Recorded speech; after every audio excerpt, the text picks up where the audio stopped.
Bugün gənc bir ailənin faciəsindən söz açırıq.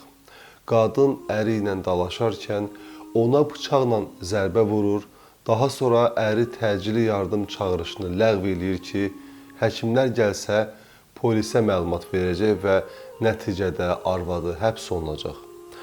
Arvadı tərəfindən vurulan ancaq onu qorumaq üçün həkimdən imtina edən 4 saat yarasını müalicə eləməyə çalışan, sonda bunu bacarmayan və dünyasını dəyişən Elşəndən və bir anlıq qəzəbin əsiri olan Gülnarın faciəsindən söz açırıq. Başlayaq. Gülnar və Elşən Hadızadələr Azərbaycan Texniki Universitetində təhsil alarkən tanış olub. Bir-birlərini sevib və 2014-cü ildə ailə qurublar. 2015 və 18-ci illərdə 2 övladları dünyaya gəlib. Uzun müddət kirayədə və atasının himayəsində yaşayıblar. Maddi çətinliklər çəkiblər. Elşənin valideynlərinin maddi dəstəyi ilə Hövsan qəsəbəsində ev alıblar. Ev bir otaq, mətbəx və hamamdan ibarət olub.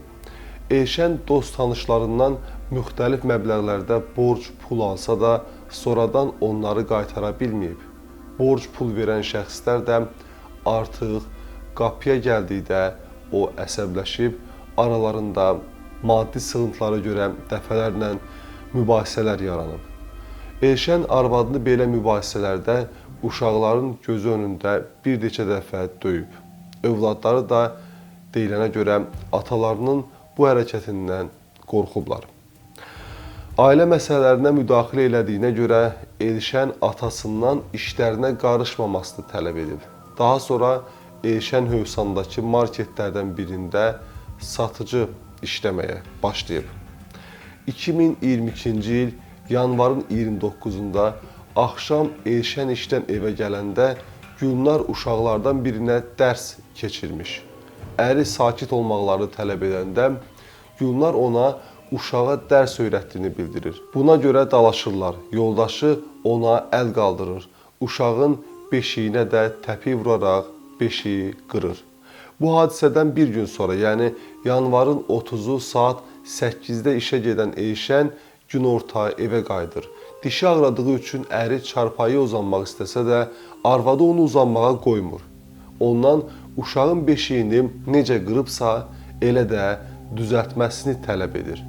Yaranan növbəti mübahisə zamanı dişi ağrıyan Elşən otaqda uşaqların gözü qarşısında yenə onu döyür.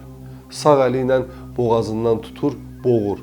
Get-gedə nəfəsi kəsilsə də onun əlindən çıxan Gülnar qabdan mətbəx bıçağını götürür, sol əlində saxladığı bıçaqla Elşənin sinəsinə bir zərbə vurur. Qan axmağa başlayır və əri yerə oturur. Qaçaraq qonşusu Leyli Məmmədovadan Perex alır və onunla birlikdə evə qayıdır. Leyli sakitləşdirici iynə vurduqdan sonra onu çarpayıya uzadırlar. Qonşusuna Elşənin bıçaqla özünə xəsarət yetirdiyini bildirirlər. Çünki əri yoldaşına deyir ki, kim soruşsa özüm özümü vurmuşam de. Bilsələr ki, sən vurmusan, polislər səni tutacaq. Bundan sonra Leylinin tapşırığı ilə aptekə gedərək lazım olan dərmanları alır. O vaxta qədər atası, əmisi, həmçinin yoldaşının Azad adlı dostu onlara gəlirlər. Elşən bıçağın təsadüfən özünə batdığını bildirsə də, atası deyir ki, yalan danışmağın yeri yoxdur, onsuz da polislərə düzünü söyləyəcək. Həmin gün atasının, dostunun və digərlərinin təkidi ilə hadisədən xeyli sonra saat 15:34-də təcili yardıma ilk zəng olunur. Zəng Elşənin özü tərəfindən olunur. O təcili yardıma ünvanı deyir və özünün qarın hissəsinə xəsarət yetirdiyini bildirir. Təcili yardım briqadası yola çıxır. Lakin 14 dəqiqə sonra Elşən yenidən təcili yardıma zəng vurur, deyir artıq özümü yaxşı hiss edirəm, zədəm ciddi deyil. Təcili yardıma ehtiyac qalmır. Həkimlərin artıq yolda olduğunu desələr də Elşən bildirir ki, çağırışdan imtina edir və həkimlərin gəlməsini istəmir. Beləliklə təcili yardım briqadası geri dönür. İmtinadan düz 1 saat 1 dəqiqə sonra təcili yardıma ikinci dəfə zəng olunur. Bu dəfə zəngi elə Gülnar edir və Elşənin özünü yaxşı hiss etmədiyini, soyuq tər basdığını, halının dəyişdiyini deyir.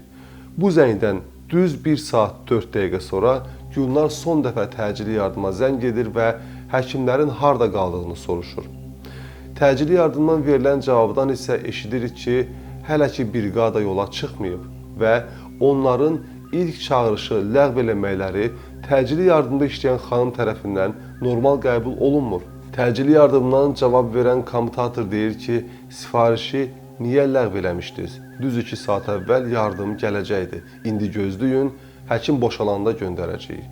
Bunun da nə vaxt olacağını bilmirik. Əlimizdəki mənbədən təcili yardımın saat neçədə gəlməsi barədə məlumat tapmadıq, amma sonda təcili yardım gəlir və Elşəni xəstəxanaya aparırlar. Lakin Elşən elə təcili yardım maşınında xəstəxanaya aparılarkən yolda dünyasını dəyişir. Beləliklə Elşən yoldaşını həbsdən qorumağa çalışarkən öz canını qoruya bilmir. Gülnar Hadızadə deyir ki, Elşəni öldürmək niyyəti olmayıb. Dəfələrlə aralarında mübahisə yarananda onu bıçaqla qorxudub, amma həmin gün kəsici alət təsadüfən özü də bilmədən Elşənin sinəsinə batıb. Əməlindən çox peşmandır, bütün həyatı bir anda məhv olub. Elşənlə bir-birlərini sevib evləniblər. Aralarındakı mübahisələrə, davalara baxmayaraq onu həmişə sevib. 2 körpə uşaqları hazırda qaynanasının himayəsindədir. Özünü ölənə qədər bağışlaya bilməyəcəyini deyib. Məhkəmə iclasında Gülnar Hadızadə ittiham üzrə özünü qismən təqsirli bilib. O məhkəmədən barəsində ədalətli qərar qəbul edilməsini, övladlarına tez qovuşa bilməsi üçün mümkün qədər yüngül cəza təyin edilməsini xahiş edib. Zərər çəkmişin hüquqi varisi hadisə nəticəsində oğlunu itirdiyini bildirərək gəlininə ağır cəza verilməsini istəyib. Əziz tamaşaçılar, Azərbaycan tarixində atılmış 5 ən yanlış addım kitabı artıq yenidən nəşr olunub və bizdən bu kitabı soruşan şəxslərə, tamaşaçılara özümüzü tutaraq kitabı yenidən təqdim edirik. Qeyd edək ki, kitabda Azərbaycanı rəhbərlik etmiş şəxslərin, hökmdarların buraxdığı səhvlərdən danışılır. Bu səhvlər olmasaydı, yəqin ki, bizim bugünkü həyatımız tamam başqa olacaqdı. Kitabı almaq istəyən şəxslər aşağıda qeyd olunan nömrə ilə əlaqə saxlaya bilərlər. Məhkəmə bu qənaətə gəlib ki, Gülnar Hadızadə Cinayət Məcəlləsinin 126.3-cü maddəsi ilə sağlamlığa ağır zərər vurma ehtiyatsızlıqdan zərər çəkmiş şəxsin ölümünə səbəb olduqda maddəsi ilə nəzərdə tutulmuş cinayət əməlini törədib və bu tam sübuta yetirilib. 2022-ci ilin iyulun 18-də Bakı Ağır Cinayətlər Məhkəməsinin hökmü ilə Gülnar Hadızadə 9 il azadlıqdan məhrum olunur. Bu da sevib evlənən cütlüyün sonu. Bəzən Dostoyevski də yalancı çıxır. Bəzən dünyanı sevgi də xilas edə bilmir. Çünki insanların sevdiklərindən gözləntiləri umduqları olduqda, əvəzində çətinlik, şiddət gördüklərində ağlasığmaz qərarlar verirlər.